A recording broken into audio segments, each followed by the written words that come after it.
সাদে sandal বাইরে sandal থুইছে sandal থুইছে মানে আমি আলাপ পেয়েছি কি মান ঢুকিতে পারে মানে তোমার আপনার নাম কি এই জায়গায় কথা বলো এদিক কথা বলো আপনার নাম কি? পাশে ভইয়া ঢুকছে মসজিদের ইমাম সাহেব এই পলকে ব্যস্ত ছিল এই যে গভীর রাত, চারিদিকে নীরবতা। সবাই যখন ঘুমে অচেতন, ঠিক তখনই নিঃশব্দে একটি ছায়া ঢুকে পড়ে এক প্রবাসীর স্ত্রীর ঘরে। কিন্তু সেই রাতটাই হয়ে উঠল তাদের জীবনের সবচেয়ে ভয়ঙ্কর রাত, কারণ কিছুক্ষণের মধ্যেই দরজার বাইরে উপস্থিত হন বাড়ির একজন সদস্য। আর তারপরেই ধরা পড়ে যায় বহুদিনের গোপন সম্পর্ক। ফরিদপুরের ভাঙ্গা উপজেলায় ঘটে যাওয়া এই ঘটনাটি এখন এলাকা জুড়ে ব্যাপক চাঞ্চল্যের সৃষ্টি করেছে। এই জায়গায় আপনি শোয়া, হ্যাঁ এই জায়গায় শোয়া, তারপর তারপরে এখানটা দৌড়ে গেছি আলাপ পাইয়া দৌড়ে গেছি ওনারে দিলাম উনি কথা কয় যাক যাক বলেন আপনি, হ্যাঁ ওখান থেকেই বলেন, আমি ওইদিকে যাওয়ার দরকার নেই, বলেন।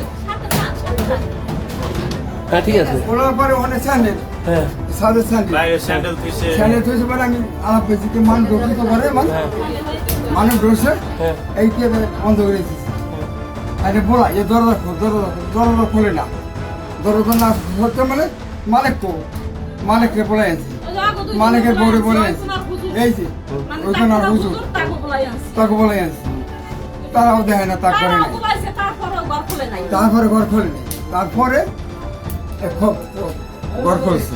স্থানীয় সূত্রে জানা যায় কয়েক বছর আগে পারিবারিকভাবে বিয়ে হয় এই তরুণীর। বিয়ের কিছুদিন পরেই জীবিকার তাগিদে স্বামী পাড়ি জমান বিদেশে। কিন্তু সময়ের সাথে সাথে একাকিত্ব যেন গ্রাস করতে শুরু করে এই প্রবাসীর স্ত্রীকে। এই সুযোগেই পরিচয় হয় এলাকার একটি মসজিদের ইমামের সাথে। প্রথমে ছিল শুধুই কথাবার্তা, ধীরে ধীরে সে কথাবার্তা বাড়তে থাকে। একসময় সে সম্পর্ক গড়ায় সখ্যতা থেকে গোপন সম্পর্কের দিকে। কি ঘটনা কি? কোন ছেলেকে না আমি বলি এই যে হলো ছেলে ঠিক আছে, এই যে হলো বউ আমার কইলো সম্পর্কে স্বাস্থ্য বাড়বো বুঝছেন এটা হলো রাইট হলো পরে কি আমার কাছে আমি ফোর পয়জন ছিল এই খাটে ছিল, কিন্তু এটা হলো আমার চাচা আমার চাচি আর দুইজন হলো বসছে দেখছি তো না দেখলে হ্যাঁ তুমি এই জায়গায় ছিলে কেন? এই কেন ছিল তুমি? এই কাকা এদিকে আসো কি হয়েছে? এক মিনিট, কি হয়েছে? তোমার নাম কি? বাড়ি কোথায়? তাহলে তোমাকে এক রুমে খাইলো বাড়ি কোথায়? বাড়ি কোথায়? এই ছেলেটার বাড়ি কোথায়? এই বাড়ি কোথায়? এই বলে বাড়ি কোথায়? বাড়ি কোথায়? বাড়ি কোন জায়গা? হ্যাঁ সালতা তোমার আপনার নাম কি? এই জায়গায় কথা বলো এদিক কথা বলো আপনার নাম কি? এই আপনার নাম কি বলো? আমি ব্যবস্থা নিতে বাধ্য হবো, কিন্তু বাবার নাম কি? হ্যাঁ এখানে আইসো কেন? এখানে আসছো কেন? এই যে ভালো ভাই কথা কই যাবো এখানে আসছো কেন? এই এখানে আসছো কেন বলো? হ্যাঁ এই যে হ্যারি দুইটা এই আপনি এই ছেলে জায়গায় কেন? আপনি এই জায়গায় অভিযোগ রয়েছে স্বামী প্রবাসে থাকার সুযোগে এই তরুণী মাঝে মাঝেই গভীর রাতে এই ইমামকে নিজের ঘরে ডাকতেন। এভাবেই দীর্ঘদিন ধরে চলছিল তাদের গোপন সম্পর্ক। কিন্তু কথায় আছে চোরের 10 দিন আর গৃহস্থের 1 দিন। অবশেষে সেই একদিন এসেই গেল। পাশে ভইয়া ঢুকছে হ্যাঁ ঢুকছে পরে আমি আলাপ পেয়ে গেছি কে ঢুকলো? ঢুকছে কি? এটার নাম কও কিছু ওর নাম জানি ও কি করে? ও কি করে? হুজুর আপনি তো মসজিদের ইমাম সাহেব? ইমাম সাহেব। কোন মসজিদের? মসজিদে আপনি তো মসজিদের ইমাম সাহেব, এই ছোট মাথা বড় মসজিদের। ও, ওদের বাড়ি কোথায়?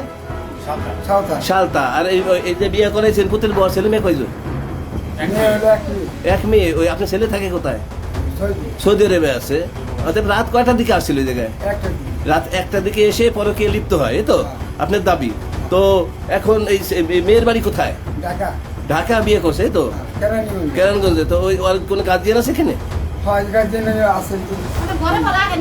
ঘটনার দিন গভীর রাতে আবারও এই ইমাম প্রবাসীর স্ত্রীর ঘরে প্রবেশ করে। কিন্তু সেই সময় বাড়ির এক সদস্য তিনি বিষয়টি টের পেয়ে দরজার কাছে গিয়ে দেখেন ভেতরে অস্বাভাবিক নড়াচড়া। এরপর পরিবারের অন্য সদস্যদের ডাক দিলে দরজা খুলে যায় বহুদিনের গোপন রহস্য। পরিবারের লোকজন ঘরে ঢুকেই দেখতে পান স্থানীয় মসজিদের সেই ইমাম এবং প্রবাসীর স্ত্রী আপত্তিকর অবস্থায় রয়েছে। তখনই তাদের হাতে নাতে আটক করা হয়। দেখেন আপনার ছেলের নাম কি? ছেলের নাম নাজমুল হাওলাদার। নাজমুল হালাদার, আপনার নাম? আমার নাম সেকেন্ড হালদার। আপনি বারবার বলছি কি চাচ্ছেন, আপনি এই বিষয়ে কি চাচ্ছেন? আমি এখন? বিশ্বাস আছি, আপনি ছেলের সাথে ফোন কথা হয়েছে? সূক্ষ্ম বিশ্বাস চাই। ছেলের সাথে কথা হয়েছে? কথা আছে। ছেলে কি বলছে? ছেলে কইছে যে আমি রাখবো না। আপনি কি হয়? ঘটনার পর এলাকায় ব্যাপক চাঞ্চল্যের সৃষ্টি হয়। একজন ধর্মীয় ব্যক্তির বিরুদ্ধে এমন অভিযোগ ওঠায় অনেকেই বিস্ময় প্রকাশ করেন। আবার কেউ কেউ বলছেন স্বামীর দীর্ঘদিন প্রবাসে থাকায় এই ঘটনা ঘটেছে। আমি শাশুড়ি এটা কি আপনার কি ঘটনা, আপনি একটু বলেন তো? বাইরে যে কথাটা না, বলেন হ্যাঁ বলুন বলুন ভালো ভাই ঘোরা বলেন। এনে যে আমার ছেলেরে ফোন দিছি, আমার ছেলে কয় যে আমি আমার আগে ডিভোর্স দিয়ে তারপর ওকে বিয়ে করাই দাও। তা ঠিক আছে। এটা হলো আমার ছেলে। ওই মহিলা কি চাচ্ছে? ওই মহিলা তো কথাই বলছে। হুজুর হাতে যাবে, হ্যাঁ। এটা ভালো কথা, হুজুর হাতে চলে যাবে, এই তো। তাই এই কথাটা শুনতে হবে ওর কাছে। একটি ভুল সম্পর্ক শুধু দুটি মানুষের জীবনই নয়, বরং একটি পরিবার এবং সমাজের উপর গভীর প্রভাব ফেলে। ফরিদপুরের ভাঙ্গায় ঘটে যাওয়া এই ঘটনাটি আবারও সেই বাস্তবতাকে সামনে নিয়ে এসেছে।